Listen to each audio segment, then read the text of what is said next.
Porque en realidad la última vez que la vi fue para su bat mitzvah y Sí. después te vi en Acá Viña fue. del Mar, claro. Ella fue la DJ de mi bat mitzvah. Claro. ¿Ustedes entienden? No saquen cuentas, por favor. Feísimo eso que están pensando. Muy feo. Bueno, y después la vi en Viña del Mar, digo, qué fácil que es la vida de Laila, por Dios. O sea, de Atlético a Viña del Mar. Para poner en contexto, el Festival de Viña del Mar se realiza en la Quinta Vergara y bueno, 15.000 personas más o menos. Y es un ámbito diferente al que Laila estaba acostumbrada porque arrancó en bares más chicos, ya vamos a hablar de esa historia, pero claro, la empezamos a ver masivamente después de ese festival, pero hubo todo un camino. ¿Podés decir que fue fácil? ¿Te fue llevando? ¿Lo fuiste armando? ¿Lo pensaste? ¿Cómo fue ese proceso? ¿De qué? Bueno, hola, igual, no saludé. ¿Cómo andan? Veo caras conocidas. Antes que hablaron de los prejuicios, ¿viste? Yo ya tengo. Ustedes también, seguro. Ay, es difícil porque creo que no fue difícil. O sea, hoy es una verga lo que tengo para decir. Creo que es difícil, porque es difícil, no es particularmente difícil, no creo que sea más difícil que lo que debe haber sido para cualquiera de las que está acá, hacer lo que tiene que hacer. Digo, tuve suerte, mucha. Bueno, tuve suerte, hay algo que quería decir, porque es algo que venía pensando, digo, ¿por qué es relevante que yo cuente esto en Ceres por ahí? Que es un poco que yo me crié acá, y criarme acá me dio posibilidades que por ahí en Buenos Aires no hubiese tenido. Y eso creo que es facilitador. Digo que en el liceo yo haya podido probar a hacer danza y haya hecho danza durante 12 años. ¿Me han visto bailar? No. Que yo haya podido ir a teatro y que haya salido muy barato para mi familia y eso que mi familia lo hubiese podido pagar. Mis papás no tenían yo me iba en bicicleta, no tenían que pedir un rato de la escuela, de su trabajo, que en Buenos Aires tal vez hubiese sido muy difícil mandar actividades, por ejemplo. Yo tuve la posibilidad de probar cosas, que eso no es para cualquiera probar cosas. Yo no sé, fui a la Olimpiada de Matemática estando acá y fui a, no sé, como que cosas que realmente son... que sí me parece que me dio muchos seres, tuvo que ver con probar, con poder probar cosas. Hice un taller de teatro, hice taller de teatro desde que tenía 5 años. No sé si está la Lili, sí, no hay. Pero desde que tuve 5 años hasta que tuve 18 que me fui, hice teatro acá. Y hice danza con la Miriam y empecé folclore y dejé. Y fui a cerámica y dejé. Y también hice inglés en el Liceo Municipal, eso sí lo hice. Hablo muy bien inglés.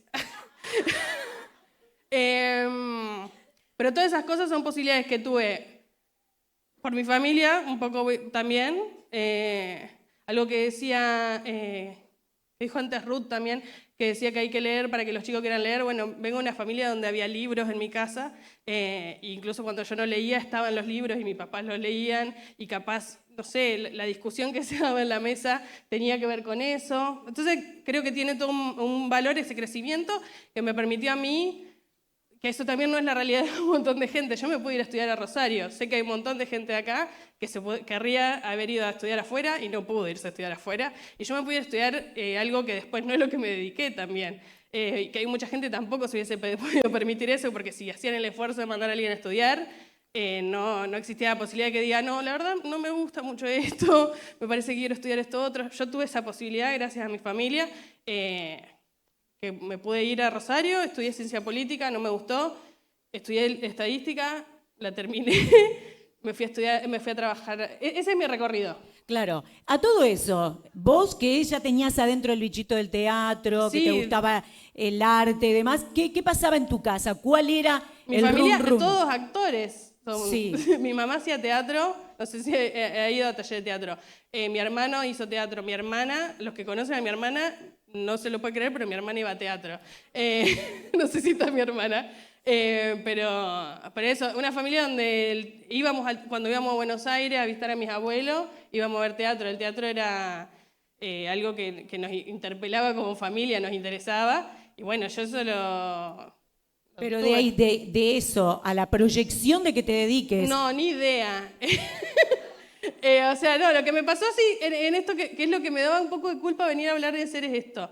hubo algo que todo eso para mí fue un crecimiento, para mí fue el semillero, para mí fue la posibilidad de aprender cosas, al mismo tiempo, que es lo que me da culpa, jamás me hubiese podido ocurrir. Yo, cuando me hicieron nota para Viña, me preguntaron, ¿siempre soñaste estar acá? Y digo, no se me había ocurrido que podía soñar estar acá. O sea, no era un sueño que se me ocurrió que podía tener.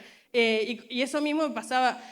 Yo me acuerdo cuando estaba acá, miraba la tele y no se me ocurría en mis sueños decirle a mi mamá, mamá, quiero ir a un casting. ¿Qué?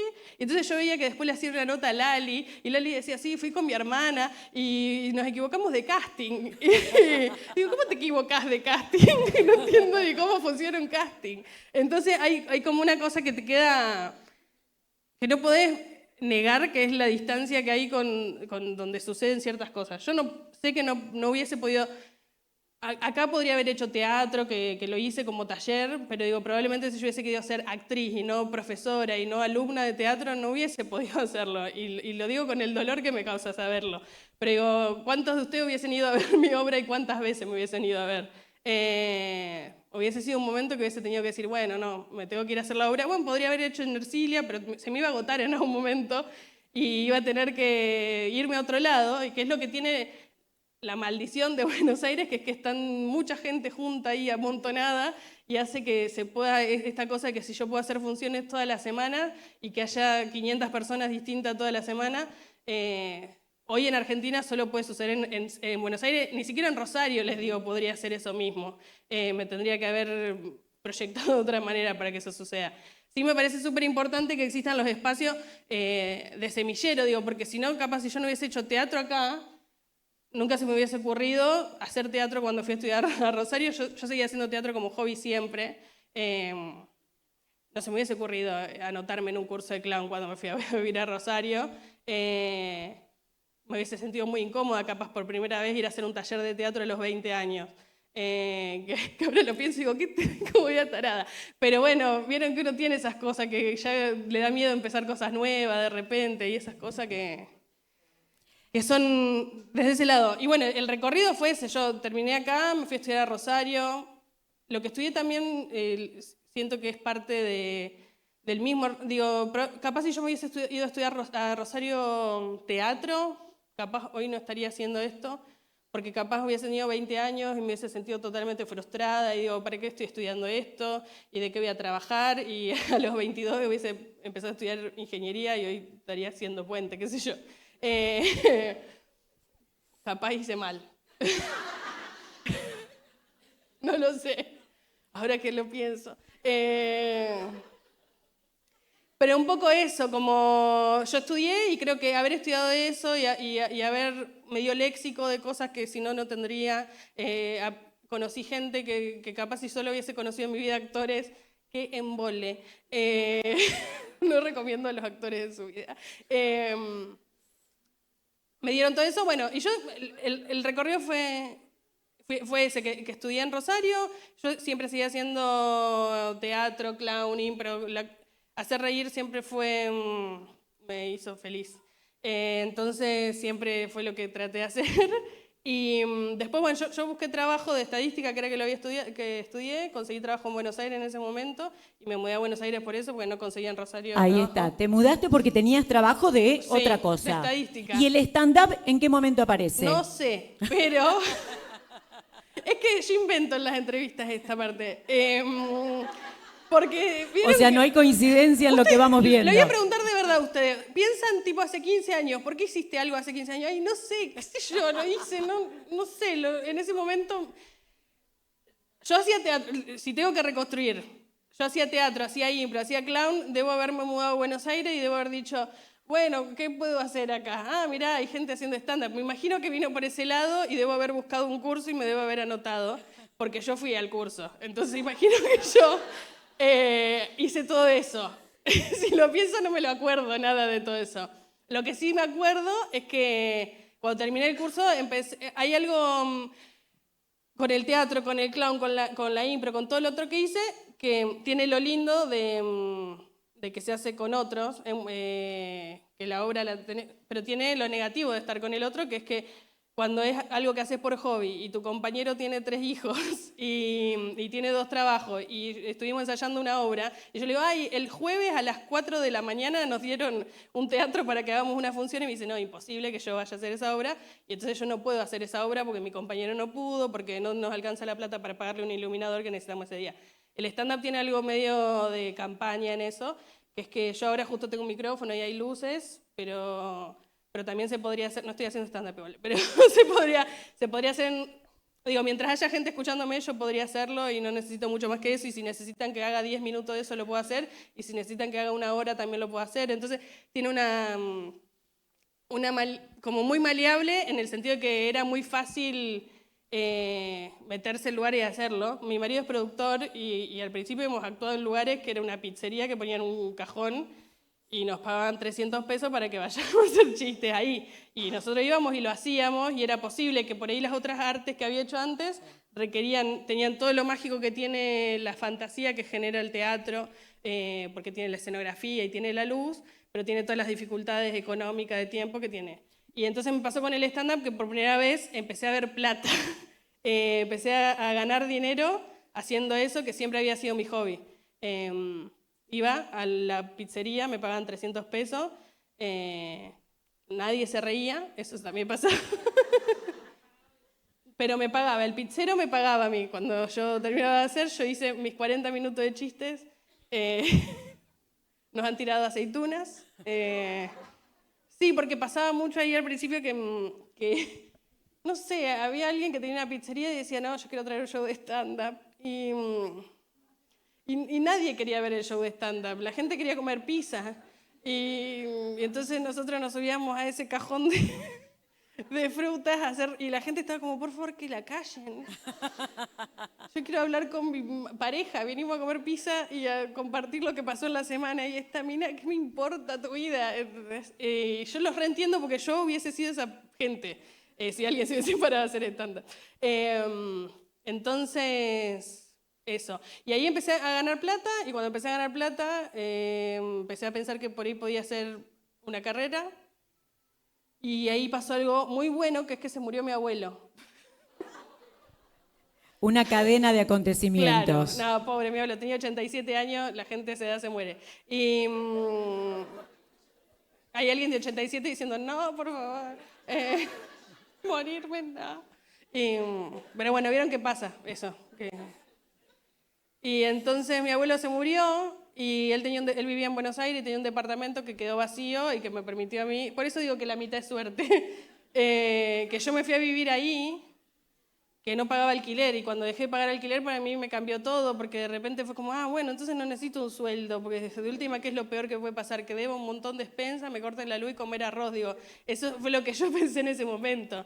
Que mi realidad hubiese sido súper distinta si yo hubiese tenido hijos, y hubiese sido re distinta si yo hubiese... Pero en ese momento yo estaba sola y tenía un departamento, y dije, bueno, es mi momento. Y ahí fue cuando renuncié a la oficina que trabajaba, y empecé a dedicarme solo al stand-up. Bueno, bajo costo operativo para hacer el espectáculo. Sí. Ganabas plata, tenías el departamento de la abuela. Plata, pero... Bueno, pero te quedaba, sí, digamos, en el haber te quedaba. El departamento del abuelo...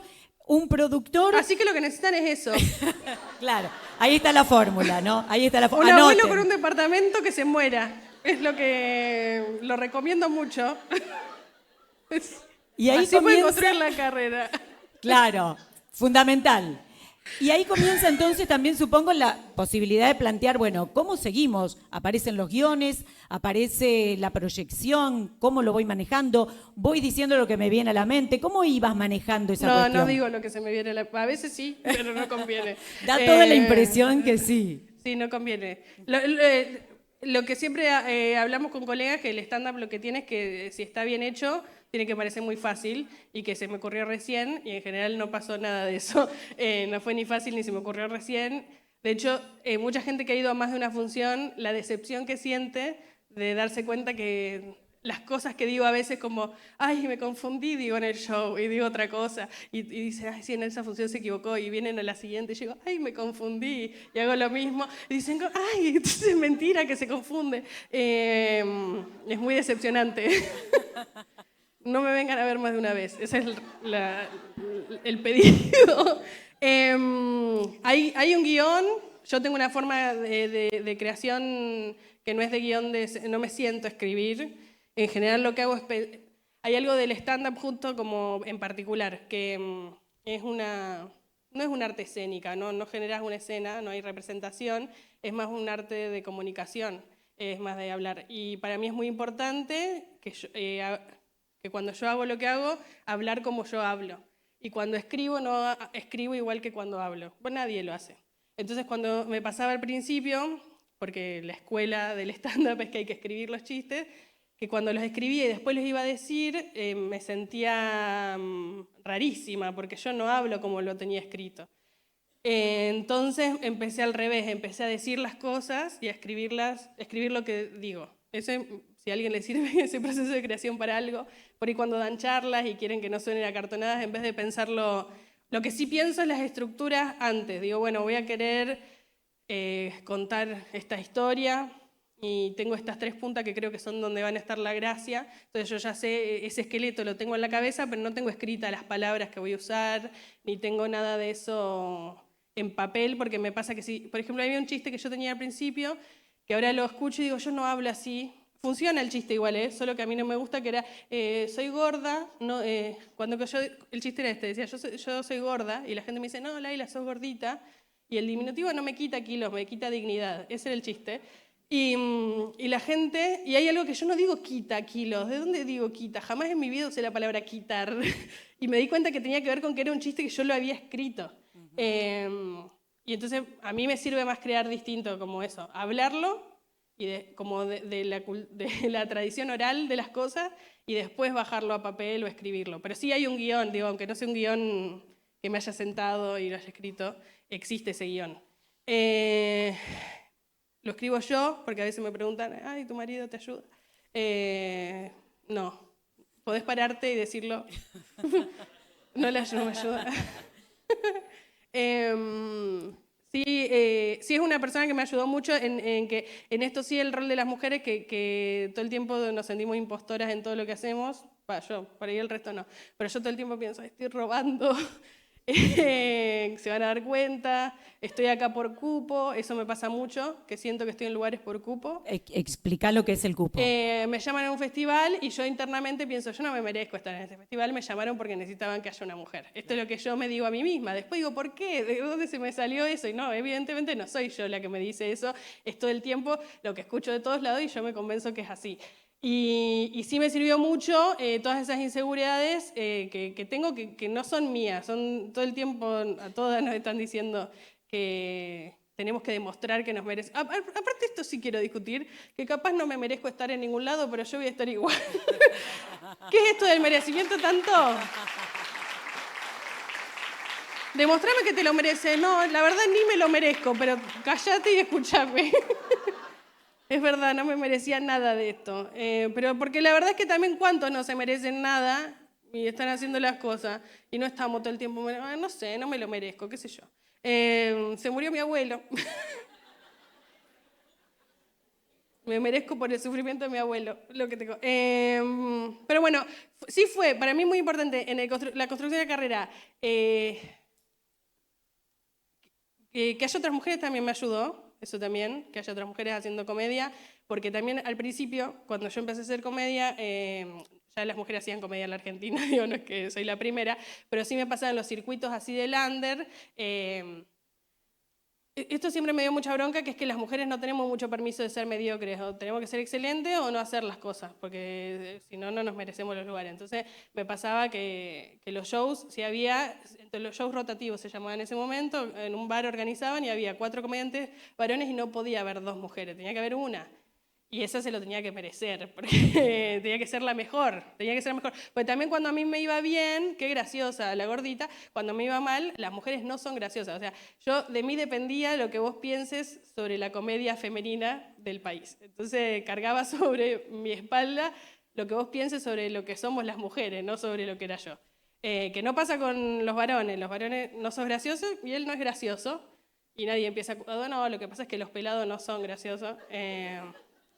No pasa eso. Y en eso yo creo que sí, que es injusto, son injustas las violencias que tenemos que pasar, pero al mismo tiempo creo que las tenemos que pasar porque si no, no ocupamos los espacios. Entonces, lo siento, pero como que pasa, me pasó en muchos lugares de que iba a bares donde yo sabía que el dueño del bar era medio baboso.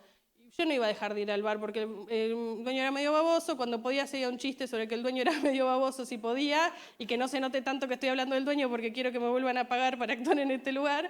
Pero voy a ir y voy a hacer los chistes igual porque si solo voy a actuar en los espacios donde me siento segura, estoy actuando en un centro cultural en Rosario y no hubiese salido de ahí. Sí me parece importante como comunidad que generemos los espacios para que no tengamos que seguir yendo a los lugares de los bares de dueño baboso.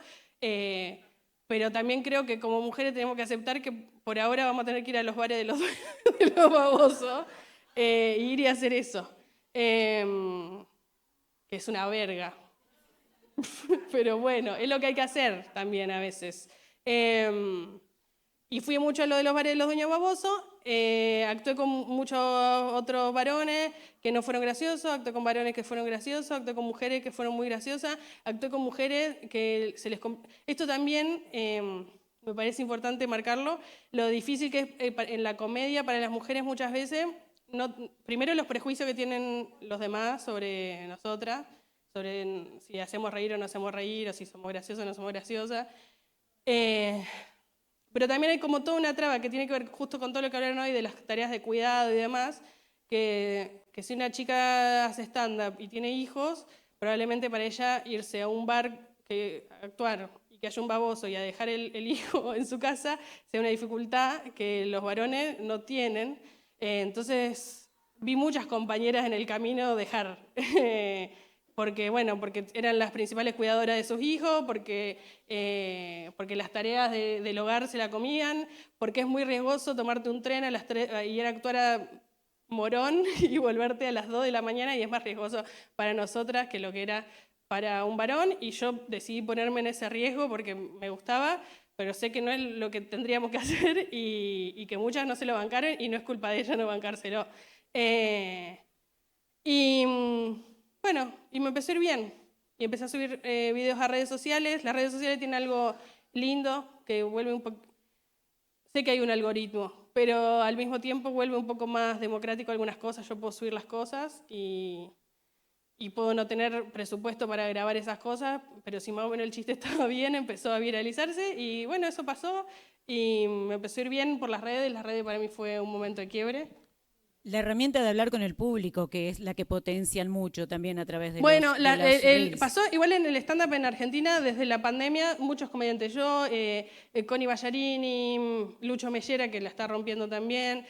Lo que nos empezó a pasar es que nos dimos cuenta que teníamos que mostrar lo que hacíamos en el teatro para que la gente diga, me gusta eso, lo quiero ver en vivo, voy a pagar una entrada. Y lo que nos pasaba era que si subíamos exactamente lo que hacíamos en el teatro, era, no, pero ya lo vi, ¿para qué voy a pagar la entrada?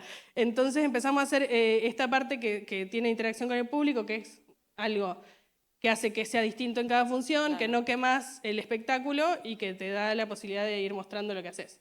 Entonces, medio que muchos empezamos a usar esta estrategia. De hecho, muchos piensan que mi espectáculo es ir a hablar con gente, y la verdad que mi espectáculo dura 1 hora y media, y 10 minutos hablo con gente, y 1 hora y 20 tengo un guión, que es lo que hago. Pero bueno, está sobre representado en las redes porque es lo que subo. Eso. Bueno, ¿en qué momento decís, porque te escuché que cuando te preguntaban qué hacías, tenías miedo de decir que eras comediante porque no eras famosa, eras comediante. Claro. ¿En qué momento te diste cuenta que eras famosa, que te empezaban a conocer? Bueno. Sí, pero dentro del stand-up, Laila, sos una referente porque a todos nos aparece. Sé que sí, y digo, y vivo de esto, y vivo bien de esto, y no tengo otro trabajo que me haga sostener este trabajo. Digo, sé que soy comediante. Sí me pasaba, otra vez, como por la mirada de los demás, si yo digo que soy comediante, muchas veces me sentía en el rol de tener que explicar que sí, que soy comediante, pero que no me va tan bien. Que soy comediante, pero no me viste en la tele. Que soy comediante, no estás en la tele, sí. Claro. ¿Qué pasa? ¿Cuál es la bisagra en esos momentos? No, ni idea. Porque, a ver, de participar en lugares cerrados, en la pizzería, sí, que te tiraban las aceitunas. Sí, pasó la aceituna. En los bares chiquititos, sí, generalmente más oscuros. Sí. ¿A dónde fue ese primer encuentro con un público más importante en Bueno, no, cantidad? en 2016 por ahí empezamos a subir videos de sketch, de comedia y demás, y ahí empecé a tener un público que ya no es... Al principio mi público era una persona que iba a una pizzería y, o sea, nunca nadie me buscaba a mí, nadie quería verme a mí. La gente quería ver comedia y, bueno, justo yo estaba en ese espacio. En 2016 yo empiezo a subir un sketch a Instagram y con esos sketches empieza a aparecer gente que no es que quería ver cualquier cosa, me quería ver a mí. Y entonces ahí yo a esa gente le podía vender una entrada para que me vea a mí particularmente. Y ahí empecé a hacer funciones en teatritos en Buenos Aires para, no sé, 50, 100 personas al principio. Y esa fue la primera vez que me encontré con un público que ya me conocía de antes. Hay algo de la comedia que cuando no te conocen de antes, el primer contacto lo voy a hacer como si fueran primeras citas. Cuando vos no me conocés y viniste a ver comedia, yo voy a tener que tratar de seducirte un poco hasta que... Y entonces te voy a contar chistes que no te duelan y no voy a decir que mi abuelo se murió y nada de eso porque quiero gustarte. Pero por ahí, cuando ya me conoces, ya es como una segunda cita. Ya sé que un poco te gusto, entonces me puedo permitir ciertas cosas. Y si ya sé que hace mucho que te gusto, yo no me puedo tirar pedo delante tuyo. Entonces, lo que me cambió a mí un poco fue eso, cuando empecé a tener un público que era mío, que no es que no era un público que estaba dando vuelta y yo lo estaba tratando de cautivar, era un público que ya estaba cautivado y yo le tenía... Y es como, bueno, yo ya sé que le gusto, entonces... me tiro pedos. Algo que lo hago mucho en los shows.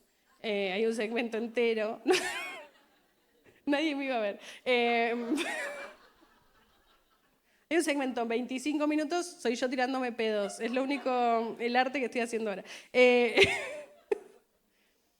Pero bueno, eso, el cambio fue ese. Empecé a vender tickets, la gente buscaba Laila Roth en internet. Y cuando buscaba Laila Roth entradas, sacaba una entrada y me venía a ver, y entonces ahí se generó algo de comunidad, digamos, no sé cómo decirlo. Seguidores. Sí, eso. Haces muchos chistes, hablas mucho de tu mamá, de Lucy. Sí. Recuerdo algún pasaje... El show que voy a subir se llama Lucy. Bueno, escucha esto. Hablo re mal de ella.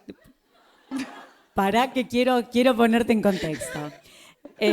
Por ejemplo, habla de Lucy cuando Lucy le comentaba comentarios de otra gente, ¿no? Sí. Que le criticaba la forma de vestirse y demás. Y bueno, era una herramienta muy común. Sí. Y Lucy fallece. Sí. Y seguís hablando de Lucy. Claro. ¿Cómo fue eso? Porque ahora escuchamos hablar de Lucy y rosa el humor negro, claro. Pero pregunto, ¿hubo un duelo? ¿Hubo algo de tomarte tiempo? ¿Qué fue eso? Yo tuve un año sin actuar después que murió mi mamá, ¿sí? Mi mamá falleció en junio de 2021 y yo hasta abril de 2022 no actué de vuelta, porque todo me parecía medio pelotudo, como que yo estaba muy movilizada por eso y me parecía que voy a hablar de que qué caro está el papel higiénico, ¿qué me importa el papel higiénico? Yo estaba atravesada por otra cosa. Entonces, bueno, allá está mi papá. Hola, papá. Va a llorar mi papá igual, así que no lo miren. Debe estar llorando ahora mi papá. Ahí está mi papá. Ahí mira, está llorando, yo te dije.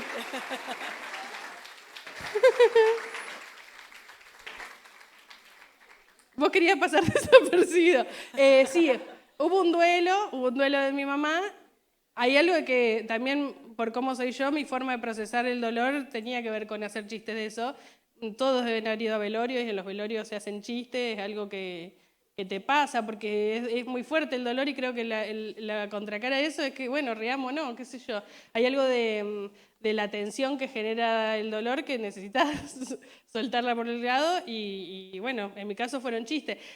Pasa algo que cuando todavía a mí me duele mucho, sé que hay una risa más de pena que de risa, más de como si... Hoy siento que con el tiempo logré hacer chistes sobre algunas cosas y que sea realmente algo que me parece gracioso y divertido para compartir.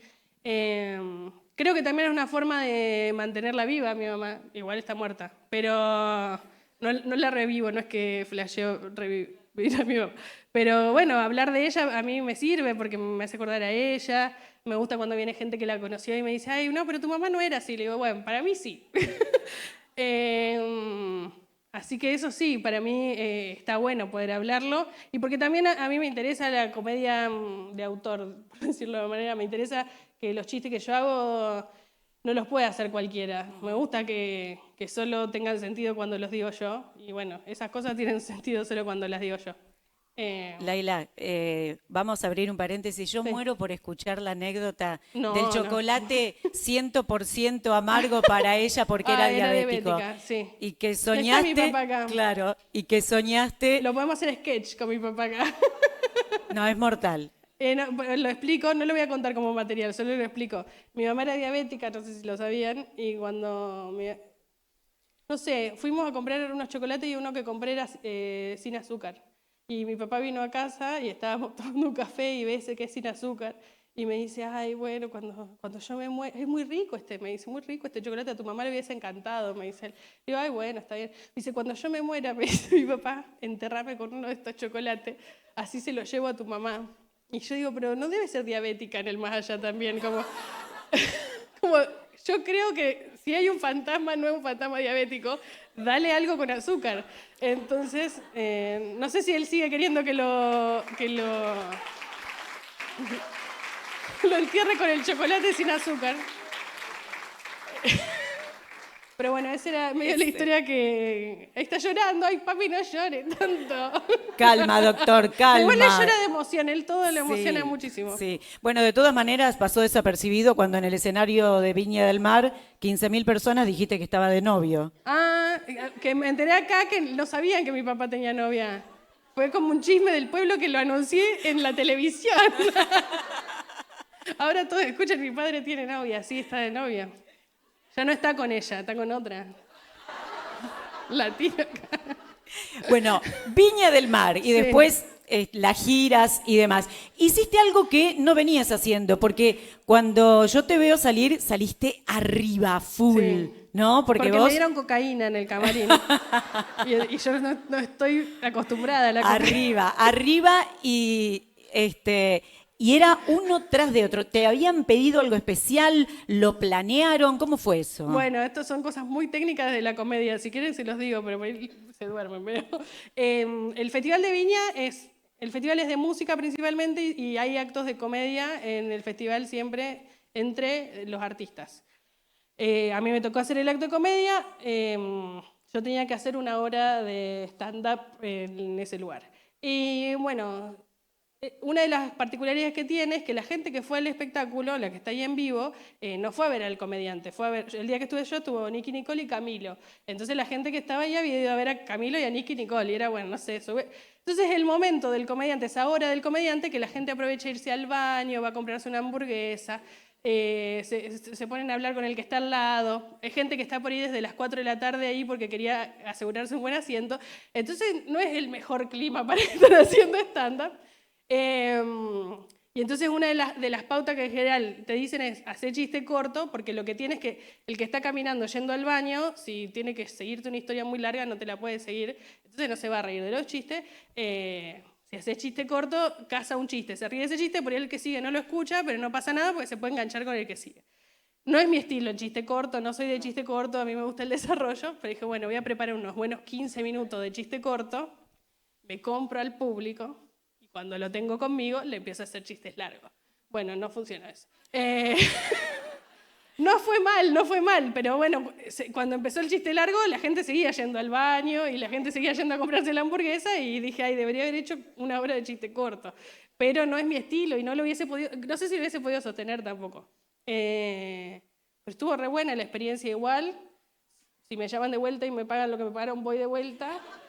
Además el tema del público, ¿no? Que si no gusta el público, te abuchean, te dicen, daba ese miedo también. Sí, te chiflan. Es lindo, lindo. Yo ya sabía que pasaba esto, entonces cuando me llaman para el festival, yo digo, no, ni loca, voy a ir. Me dicen cuánto me van a pagar. Bueno, dije yo, dale. Y entonces, bueno, está bien, le digo, voy, entonces voy. Y le pregunté, si yo salgo y me empiezan a chiflar, ¿cuánto tiempo me tengo que quedar por contra? O sea, si yo salgo y me dicen, yo me puedo bajar, no, me dicen, porque eso se televisa también, entonces hay pauta publicitaria, esto tiene que durar, estamos armando los otros las otras bandas, entonces si vos te querés bajar enseguida no nos das tiempo para el armado del otro, te necesitamos que te quede. Digo, bueno, ¿cuánto es lo mínimo que yo me quedo para que ustedes me paguen? Y me dijeron 20 minutos. Y yo dije, bueno, por esa plata me banco 20 minutos chiflido. Entonces mi objetivo era, bueno, yo me quedo 20 minutos si me están chiflando. Por suerte no tuve que hacer eso porque subí y me fue bien y la gente se reía, pero cuando iban 40 empecé a escuchar un chiflido allá a lo lejos y dije, yo ya cumplí contrato, y dije, bueno, muchas gracias, buenas noches, y me fui a la mierda. Y le sacaste un beso a Gonzalo Valenzuela. Me di un beso con Gonzalo Valenzuela también. Me dio herpes. Pero...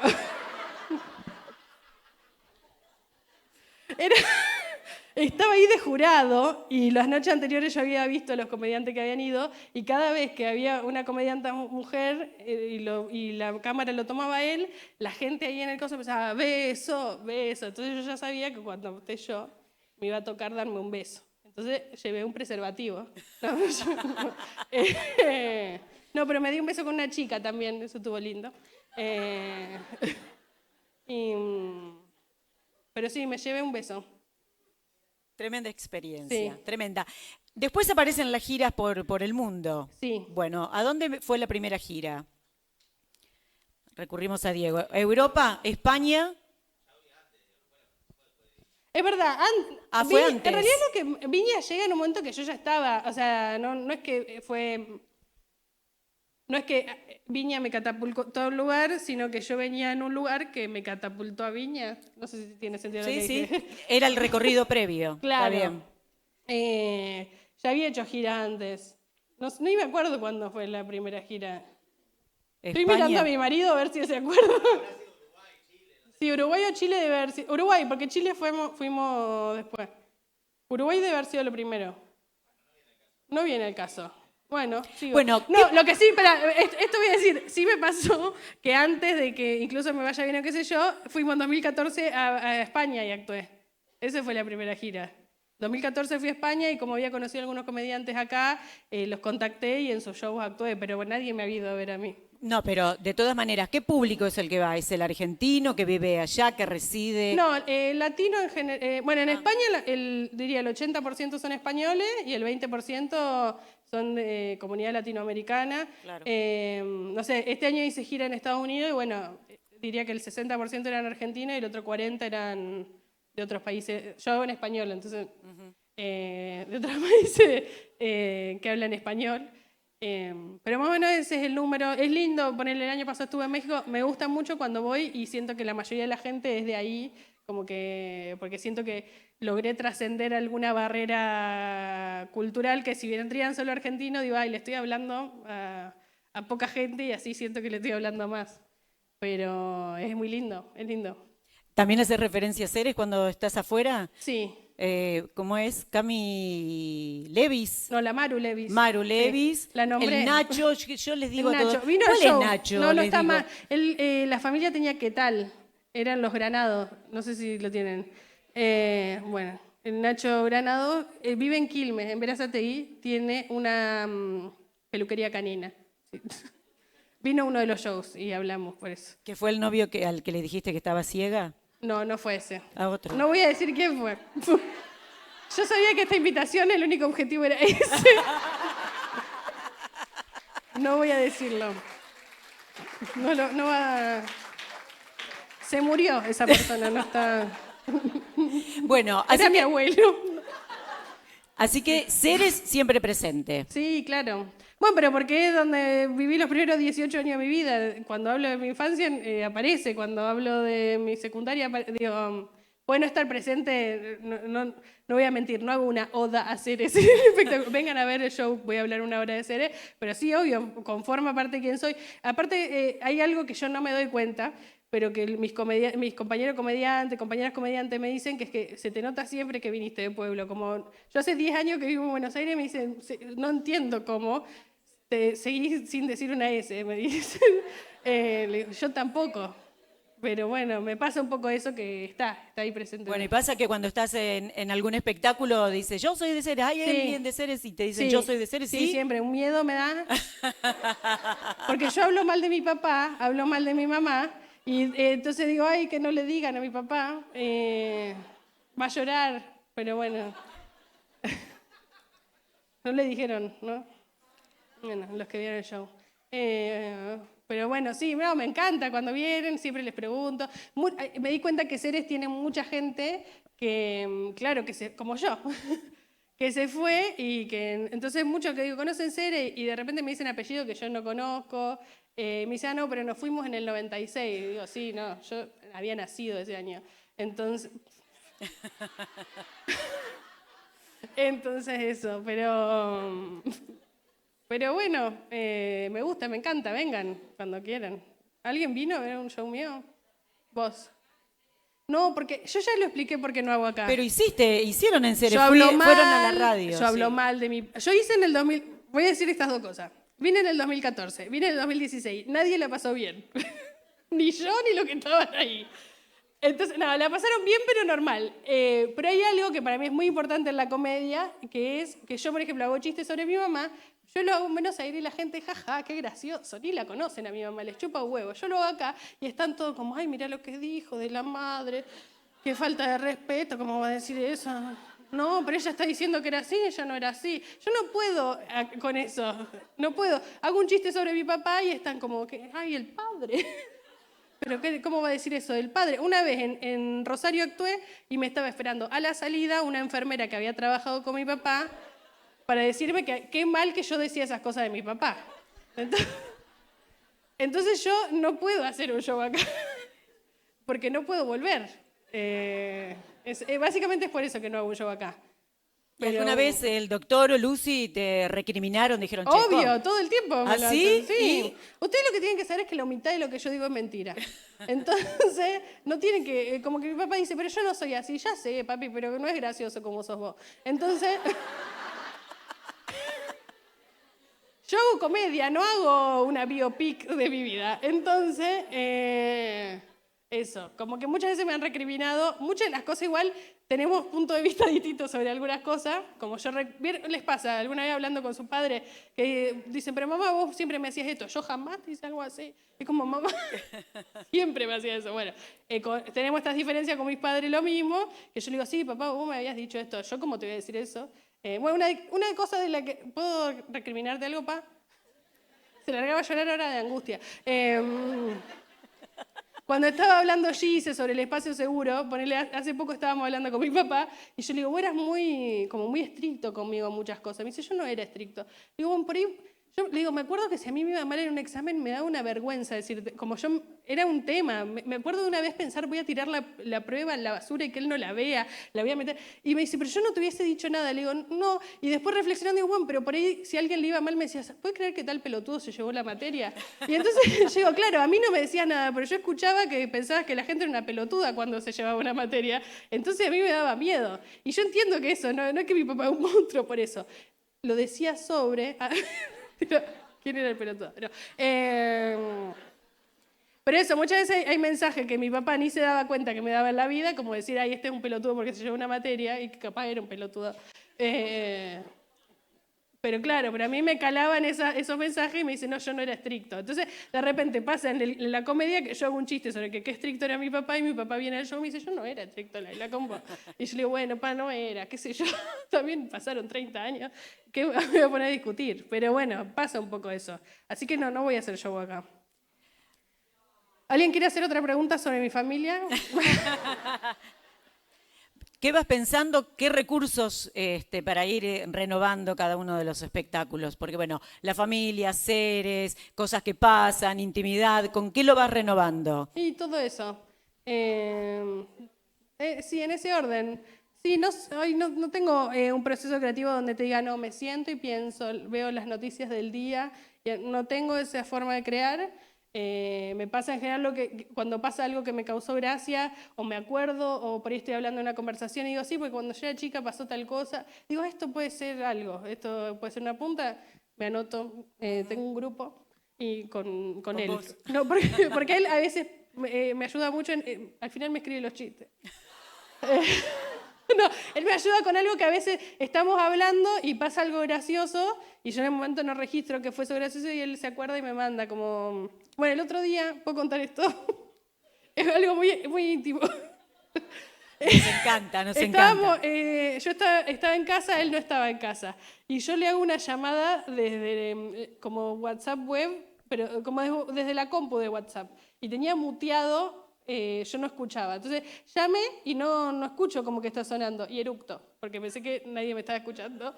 Y cuando levanto la vista veo que él había atendido a la llamada. Y yo lo único que había hecho era hacer un eructo grandísimo. Y me pongo nerviosa y corto. Y Diego, como que después lo llamé y le digo, me dice, me llamaste, me eructaste y me cortaste. Y yo le dije, sí, fue un chiste, no sé cómo. Bueno, en el momento yo no lo registré y a la noche me llega un mensaje que en el grupo este que tengo con él que me dice, llamado eructo, me pone.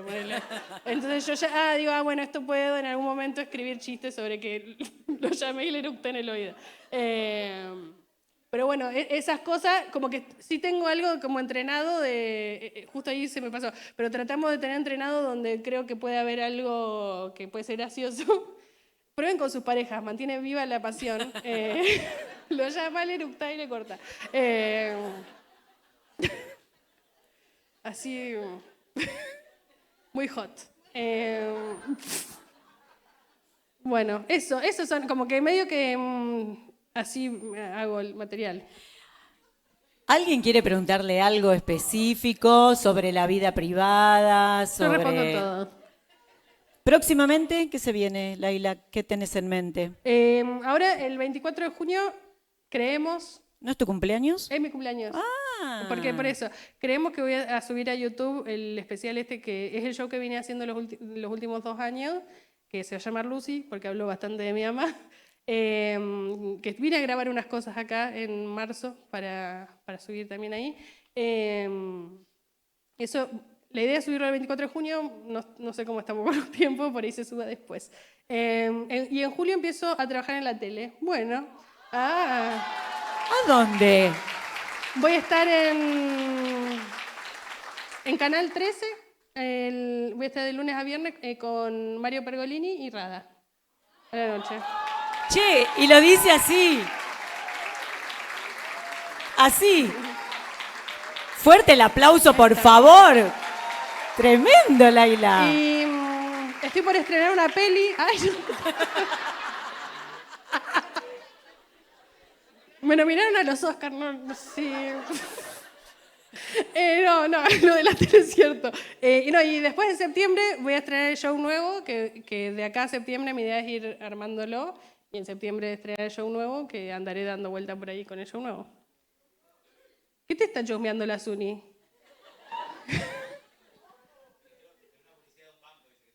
Me vieron en el banco también, es verdad, horrible, muy feo. Me pagaron muy bien también. ¿Me vieron en el banco? Bueno, mejor. La Zuni nomás me vio. No, mi papá creo que también me vio en un banco, ¿no? ¿Vos me viste? No, no.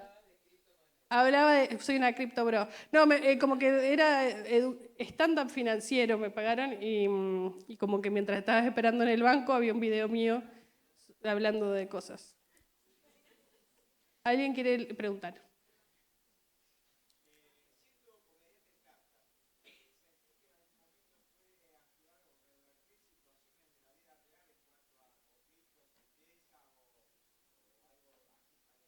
¿Míos o de los demás? Y sí, pero porque a mí encima se me cruza que es mi trabajo. ¿Vieron que trabajar muchas veces si estás triste te sirve? A veces no. Pero, o sea, para mí es trabajo por un lado. Me pasa que muchas veces me preguntan, ay, ¿te pones nerviosa antes de actuar? Y digo, no, pero imagínate que vos cada día que vas a trabajar te pongas nerviosa. Ay, no, tengo que dar la clase, no sé, están los chicos. No podés vivir si todos los días que trabajas te pones nervioso.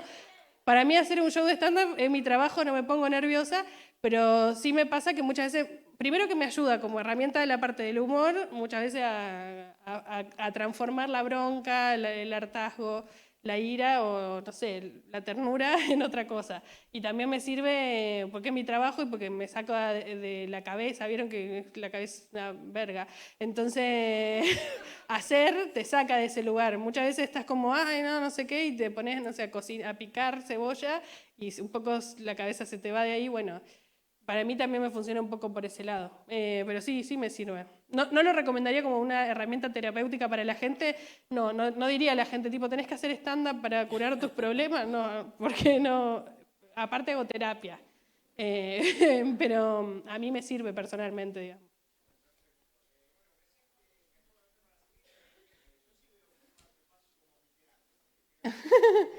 Bueno, gracias. Ay, bueno, me van a hacer juicio después. ¿Alguien más quiere hacer alguna pregunta específica? A ver.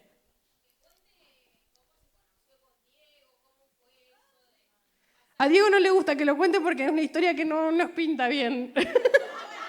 Había un montón de alcohol. Fuimos amigos un tiempo igual antes. Trabajábamos juntos y nos conocimos así y en un momento nos besamos. Y todo cambió. Es medio esa la historia. Pero a él no le gusta que cuente la parte del alcohol porque hace pasar como que en realidad solo por el alcohol estamos juntos. Y yo creo que en nuestro caso en particular el alcohol facilitó que, bueno, como dijo antes Ruth, las barreras bajó, digamos. Entonces la recomendación es eso, a los chicos hay que darle alcohol. Los peores mensajes, ¿no? Pero sí creo que eso, teníamos alguna barrera ahí de como, ay, somos amigos, y entonces no, y después nos chupamos y al final todo fluyó, sí. Yo pensé igual que como que el día siguiente me iba a gostear o una cosa así, porque más insegura que la mierda. Y fue como, no, Laila, somos amigos, no te voy a gostear porque nos dimos un beso. Le iba a tener razón. No estoy acostumbrada a que me traten bien. No, ¿sabes qué pasó al día siguiente? Mi papá no quiere saber esto, pero bueno. O sea, nos emborrachamos, nos besamos, culiamos. Y entonces pasó eso. Y yo me dormí y él se fue de mi casa. Y él pierde el celular ese día. Entonces, y yo me despierto a las 11 de la mañana, yo entraba a trabajar a las 9, me desperté a las 11 medio con resaca, era un jueves a la noche lo que había pasado esto, medio resacosa, entonces como me fui a trabajar, no tenía nada, le mandé un mensaje y él no me respondió. Y eran tipo las 10 de la noche y él no me respondía y yo dije, listo, ya está. Este chabón estaba conmigo por mi cuerpo nada más. Y después de la noche apareció, yo tenía función en la noche, apareció en la función y viene y me saluda y yo fue como, no entiendo qué somos. Le digo, no, porque te mandé mensaje y no me respondiste. Y me dijo, no, lo perdí el celular, me dijo. Y fue como, ay, menos mal. Qué mal timing para perderlo. Pero sí, me había pasado eso. Una linda historia, entonces. Sí. Linda historia. ¿Te gustó cómo la conté? Mirá. ¿Te hice quedar bien? Bueno, mejor. ¿Y las peleas por qué son? Por todo. ¿Sí? ¿Se pelea? Sí. Pero bueno, no se pelean con su pareja. Todo, ¿no? Jamás ni un sí o un no.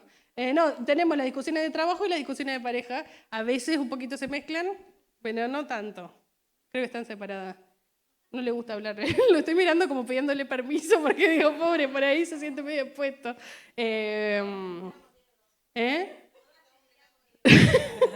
No hagas nada malo.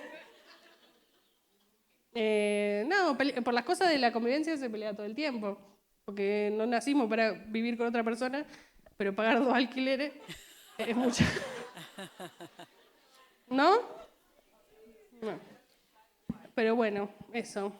¿Te gusta lo que sos hoy, lo que No. construiste? ¿Querés seguir en función a eso? No, porque hay mujeres que están haciendo algo que les encanta, y las escucho, que les encanta, que dicen, qué hermoso, puedo trabajar de lo que estudié, que me encantó, y en algún momento dicen, listo, piro, hago otra cosa, puede pasar. A mí me gustaría no trabajar. Lo digo con sinceridad, no me gusta trabajar.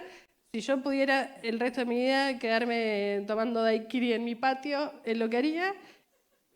No es una posibilidad hoy.